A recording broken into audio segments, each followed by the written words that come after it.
Vamos começar falando de COFO e vamos começar mostrando, em primeiro lugar, esse recibo. Esse recibo é do ano de 1979. E eu comecei a participar do departamento do COFO no ano de 1970. Naquela época, para ser membro do COFO, tinha que ser, no mínimo, responsável de bloco. O primeiro cargo era responsável de unidade, mas não podia ser membro do COFO. Na verdade, a gente nem sabia que existia COFO. E, até uma ocasião, eu perguntei como é que se sustenta a organização. E me foi dito que era através do empréstimo, do Brasil Seco. Eu falei, mas não é possível, né? Tão pouca gente assim na Brasil Seco, como é que pode ter dinheiro para alugar Palácio Mauá e uma série de coisas? E aí me explicaram sobre o departamento de COFO. E eu passei por uma entrevista, menti, porque naquela época eu perguntava até quanto ganha por mês. Então, quando perguntaram quanto eu ganhava por mês, se eu falasse, não iam me aceitar no departamento. Então, eu menti que eu ganhava mais, que eu não precisava ajudar em casa, e fui aceito no departamento de COFO em 70. E, durante todos os anos, uma vez por ano, era feita a entrevista. E esse recibo é o recibo que a gente passava pela entrevista. Como esse é do ano de 79, eu já tinha quase 13 anos de prática e era vice-responsável de regional. Minha esposa era Fujimbucho. Mas eu conseguia fazer 2 cotas de COFO. A situação financeira era muito difícil. E outro dia a dona Cida, que é a nossa, como é que fala? Secretária do lar, né? Ela trabalha com a gente já há muitos anos, e quando eu cheguei ela falou, vamos comemorar, porque ela achou esse recibo, né? E como ela acompanha a vida da gente, ela sabe muito bem quanto nossa vida mudou, quanto nossa vida revolucionou. E se eu conseguia fazer 2 cotas de COFO, e hoje eu consigo fazer muito mais, eu tenho algumas passagens para contar. Primeiro, eu aprendi que COFO não se faz com dinheiro. COFO se faz com xin-din. Não adianta ter dinheiro. Se não tiver fé, se não tiver comprometimento com a organização, se não tiver desejo de promover o Cocenrufo, jamais vai conseguir fazer um COFO decente. Segundo ponto é que, na época que nós éramos chefe da área Sapopemba, tínhamos que conseguir uma sede regional. E, naquela época, só tinham 2 famílias que faziam 200 cotas de COFO. Eu era uma das famílias, eu e minha esposa, e outra família era o seu Tetsuko Jiraoka. Eram as únicas 2 famílias que faziam 200 cotas de COFO. Então, a nossa organização era uma organização com muitas dificuldades. E o local que nós arrumamos para ser a sede, o aluguel era de R$ 1.500 por mês na época. São passados já, acho que quase 14 anos por aí, 14, 15 anos. Era R$ 1.500. E eu ganhava, na época, os R$ 1.500. Então, conversando com a minha esposa, nós chegamos à seguinte conclusão. 1 mês do aluguel da sede nós vamos pagar com o nosso COFO. E os outros 2 meses nós vamos, através do nosso exemplo, tentar mostrar para o pessoal o quanto é importante desafiar no COFO. E nós fizemos dessa forma. Então, naquela época, nós começamos a viver 3 meses com 2 salários. Um salário eu sempre fazia diretamente no COFO. Graças a isso, né, quando eu saí do Sapopemba, já existiam também mais de 20 famílias que faziam acima de 200 cotas de COFO. Então, a gente nunca revoluciona sozinho. Toda vez que a gente faz um desafio, toda vez que a gente dá um avanço, toda vez que a gente vence, outras pessoas vencem com a gente. Tem uma outra passagem de COFO que eu acho muito interessante, foi quando minha esposa estava com um tumor no cérebro, né? Isso foi na década de 90, e até então nós vínhamos fazendo o nosso objetivo de COFO e sempre tentando aumentar uma cota. A gente sempre veio fazendo esse tipo de luta. E na época, minha esposa precisou de vários exames que o convênio não cobria. Naquela ocasião, ela estava internada, eu depositei metade do COFO e fui visitá-la no hospital. Chegando no hospital, falei para a Sumie, eu fiz metade do COFO só, porque se pedir mais um exame para você, eu não tenho dinheiro para pagar. Então, não vou fazer todo o COFO. Ela olhou para mim e falou assim, primeiro, quem está doente é você ou eu? Eu falei, é você, então você não tem nada com isso. Segundo, nossa decisão nunca é diminuir o COFO, é sempre aumentar uma cota. Então, você faz favor de ir lá e completar o COFO. E realmente foi o que eu fiz. Depositei o último dinheiro que eu tinha no COFO. E na época a Sumie tomava 8 comprimidos por dia, $1 cada comprimido. E no final de semana do COFO, na segunda-feira seguinte, eu fui chamado no hospital lá na Brigadeiro Luiz Antônio, e me deram uma guia para ir no Hospital das Clínicas para pegar comprimidos. Porque a partir daí, então, o governo iria dar a ela os comprimidos que a gente gastava tanto dinheiro para ela tomar. Na primeira entrega de comprimido, eles me deram 720 comprimidos. E 720 comprimidos era exatamente o valor de R$ 720 que eu tinha depositado no cofre. Então, ali eu aprendi que se você tiver espírito de doação, você não tem o que temer, você não tem que ter medo. E o benefício maior não foi esse, né? Porque até aí a gente, pô, que puta benefício. Não pode falar puta quando está gravando, mas que benefício, que benefício enorme foi esse. Mas o benefício maior foi que ela não precisou tomar nenhum desses 720 comprimidos, porque a gente devolveu tudo, foi marcada a cirurgia, ela fez a cirurgia, existiam pessoas esperando 7 anos para fazer a cirurgia, ela fez em 3 meses. Para fazer a cirurgia, só para usar o centro cirúrgico, era $30 mil. Nós não gastamos absolutamente nada. Então, o nosso sentimento de retribuição, a tudo que a organização nos proporciona, tudo que a gente recebeu do Gorronzo, tá sintetizado no COFO. Por isso que eu sempre digo, se a pessoa tem espírito de COFO, ela tem um sentimento de responsabilidade e de seriedade. Eu ouço muita coisa, ouço muitas pessoas falarem que não pode forçar, não pode isso, não pode aquilo, o coitado não tem nem o que comer, como é que vai mandar ele fazer cofo? Acontece que eu aprendi assim com o seu Carlos Uno, né, grande veterano nosso.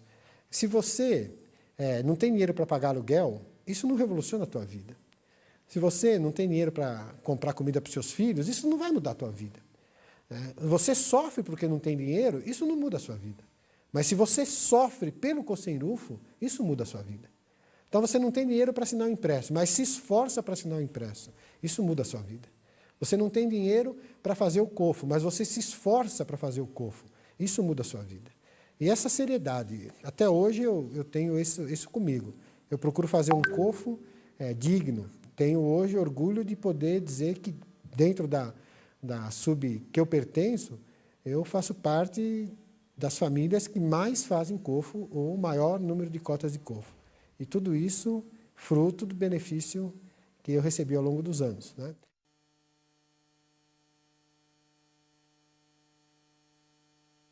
E o benefício mais recente, que também está relacionado com o COFO, com toda certeza, minha esposa chegou em casa reclamando que estava com dor nas pernas, né? Pegou um trânsito na vida do Estado e estava com cãibra.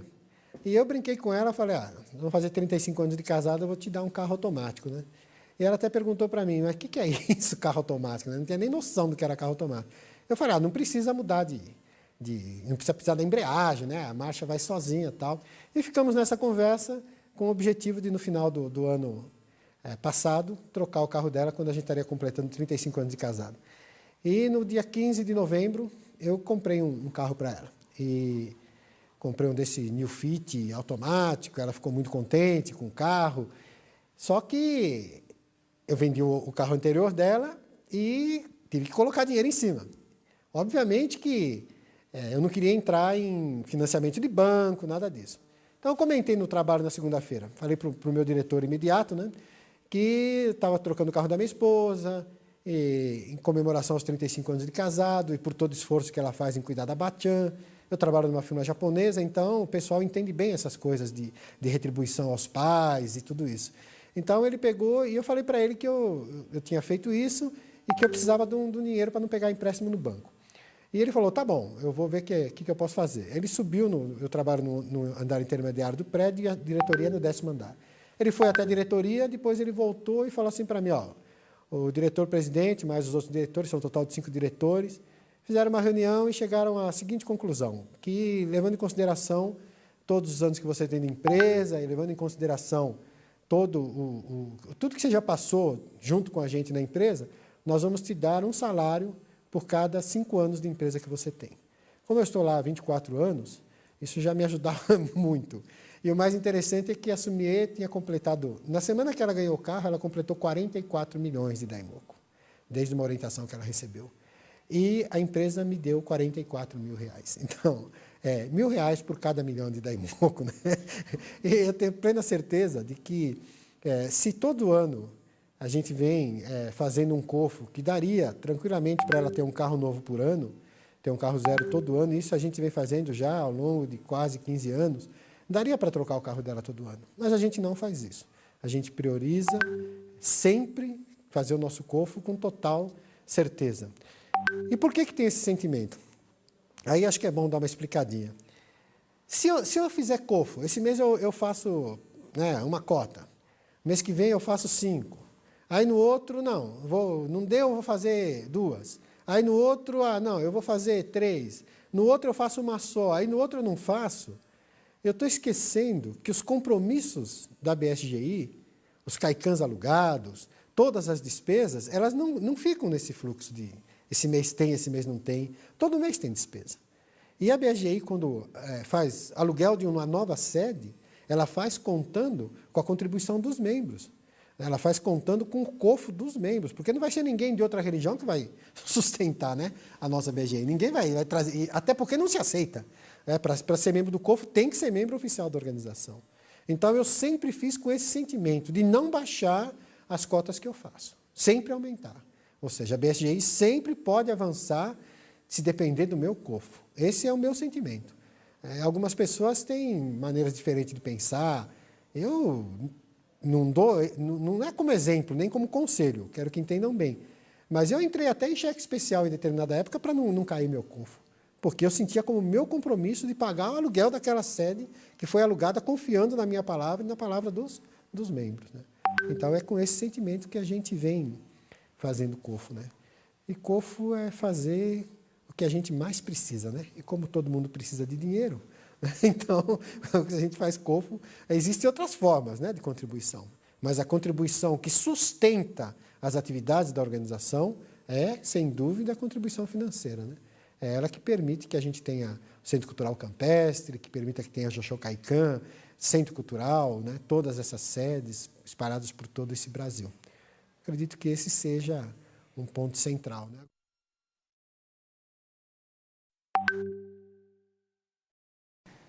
Alguns passos que eu fui tomando na minha prática, na minha vida, para chegar hoje podendo oferecer uma sala que leva o nome dos meus pais dentro da organização, né, para reuniões na Vila Nova Silvia, para poder ter o carro, minha esposa ter o carro, para a gente ter conseguido fazer treinamento 9 vezes no Japão, nós dois já fomos no total de 9 vezes.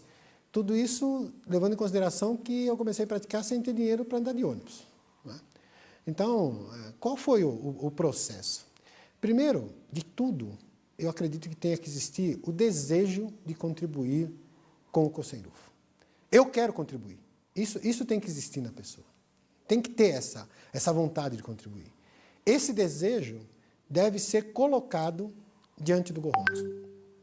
Eu, pelo menos, em casa, a gente tem escrito claramente vencer em cada etapa do COFO. Está escrito claramente isso.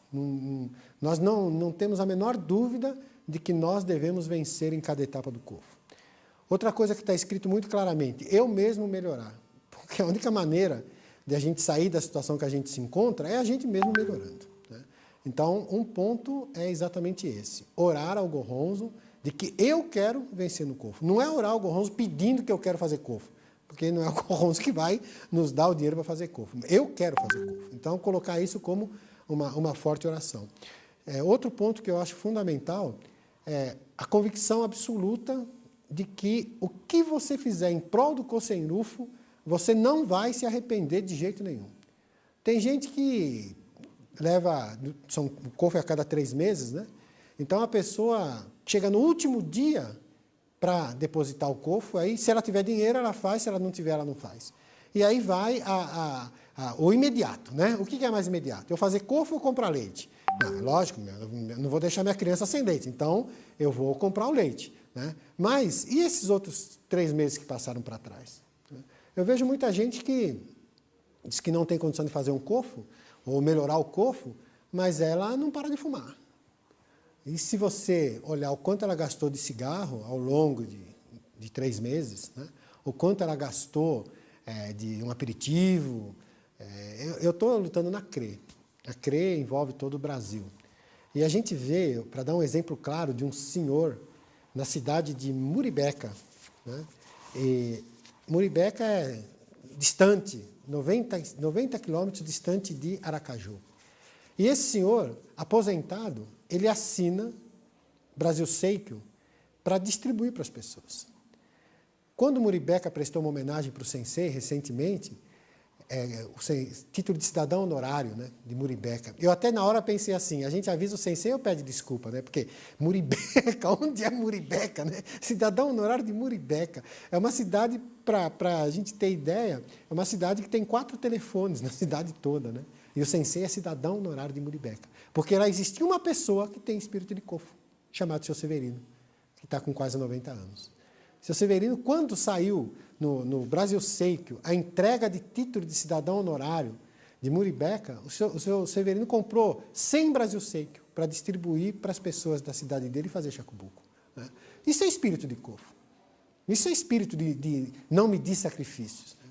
Por isso eu acredito assim, eu quero fazer Kofo, eu sei da minha situação, então eu tenho que saber quanto que eu tenho que economizar, né? Se eu faço uma cota de Kofo, são R$7 no final de 3 meses, ora, pelo menos eu tenho que saber, se eu guardar, eu recebo dia 5, no dia 5 eu separo R$3,50, recebo vários dia 20 eu separo mais R$3,50. Esse eu não mexo, pronto.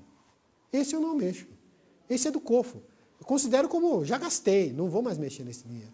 Eu faço assim. Para mim conseguir fazer o Kofo que eu faço hoje, não dá para mim pegar de uma vez só e depositar mais de 1000 cotas de Kofo. Não tem jeito de fazer isso.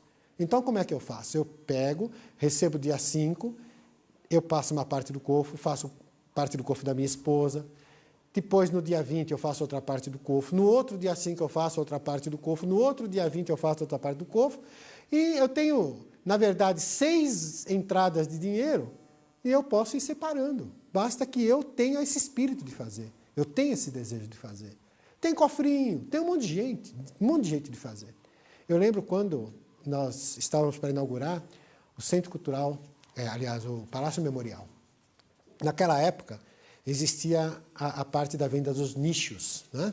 E os nichos tem o individual, tem o familiar, e tem assim o relato de uma senhora extraordinário, né? Porque ela, sozinha, única praticante, sem mais ninguém na família, e ela decidiu que ela ia adquirir um nicho de 4 gavetas como forma de gokuyo, de oferecimento ao Gohonzo. E o dirigente dela, então, tentou convencê-la do contrário, né? Falou, mas não precisa, a senhora é sozinha, a senhora pode adquirir um nicho individual, não tem necessidade, né? Porque não vai ter cinza de 4 pessoas para guardar, né, no nicho da sua família, tal. Para que isso? E ela pegou e falou assim, eu respeito muito o senhor como meu dirigente, mas é assim, eu vivia tomando remédio, não tomo mais, graças ao Gohonzo. Era para mim estar gastando muito dinheiro com remédio, eu não gasto mais nada graças ao Gohonzo. E esse dinheiro é meu, eu vou pegar o de 4 gavetas e o senhor não tem nada a ver com isso. Isso chama-se espírito de contribuição. De saber aonde o meu dinheiro pode ser bem aplicado, né? Então, acredito que esse ponto seja um ponto fundamental, dia a dia, e orar, né? No sentido de que eu estou oferecendo daimoku para mim conseguir fazer Kofo. A pessoa, por exemplo, a pessoa desempregada, né? Estou desempregado, como é que eu vou fazer Kofo se eu estou desempregado? Realmente é muito difícil, né? Mas você está conseguindo comer, senão você já tinha morrido, né? Senão já tinha morrido. Está conseguindo fazer algumas coisas. Então, é nessa hora de maior dificuldade que o benefício é maior que a gente recebe. Não é na hora que está tudo maravilhoso, é na hora mais difícil. Quanto eu fiz de sacrifício para não falhar no Kofo? Quanto eu fiz de sacrifício para não deixar de oferecer incenso ao Gohonzo, vela ao Gohonzo? Quanto eu fiz de sacrifício para assinar o impresso, para ir numa reunião? Esse esforço, não precisa falar para ninguém. Esse esforço é que gera benefício na vida da gente. Essa parte é assim, fundamental de a pessoa entender.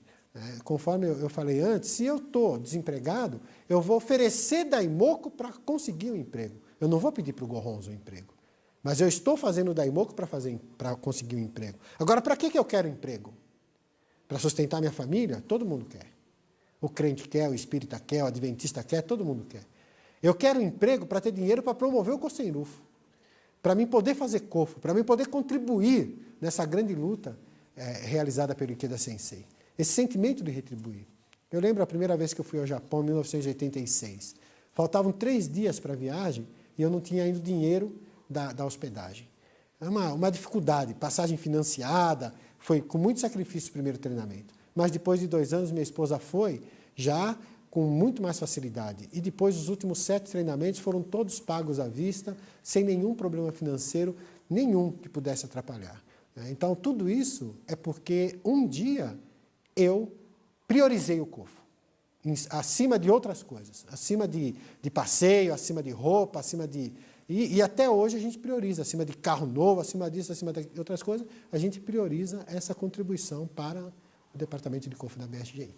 Esse é o que eu gostaria de dizer. E queria encerrar dizendo assim, que hoje eu percebo com satisfação que eu comecei a praticar no ano de 1968, nós estamos no ano de 2009, então fazem 41 anos que eu ouvi pela primeira vez a palavra Sensei, fazem 41 anos que eu ouvi pela primeira vez a palavra Nam-myoho Renge-kyo, fazem mais de quase 40 anos que eu ouvi a primeira vez a palavra COFO, que na época falava-se Zaimo, e ao longo desses 40 anos, eu posso garantir que eu concretizei todos os meus objetivos, todos.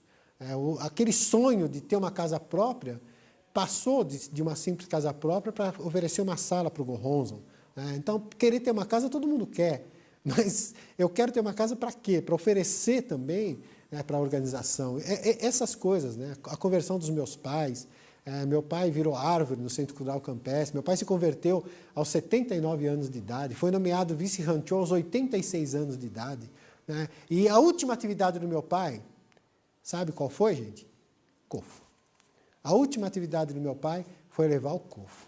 E quem me contou isso foi o Buchô, onde meu pai pertence. No dia da cerimônia de 7º dias, o Buchô falou que ele chegou um pouco atrasado, o Buchô chegou um pouco atrasado no local, mas quem estava na porta, recepcionando as pessoas, incentivando as pessoas que estavam levando o COFO? Era o senhor Milton Martucci. Então, eu lembro que meu pai, a primeira vez que eu falei de COFO com meu pai foi quando ele reclamou que nas reuniões lá na Vila Nova Silvia, onde ele morava, ficava do lado de fora da casa, porque não cabia nas casas, tal, que era muito pequeno, que a organização tinha que arrumar algum lugar melhor para as pessoas fazerem reunião. Aí eu perguntei para ele, senhor Milton, quanto o senhor já contribuiu com a organização? E ele falou, eu falei, contribuiu financeiramente. Ele falou, não, filho, nunca me falaram nada, nunca contribuí nada. Eu falei, então o senhor não enche o saco, cala a boca, e vai na reunião que der. E um dia o senhor oferece um lugar melhor para a reunião. E hoje existe a sala de reunião Milton e Maria Martucci. Tudo isso fruto do benefício do COFO. Além de outros benefícios, que por questão de tempo, a gente deixa para contar numa outra ocasião. Muito obrigado.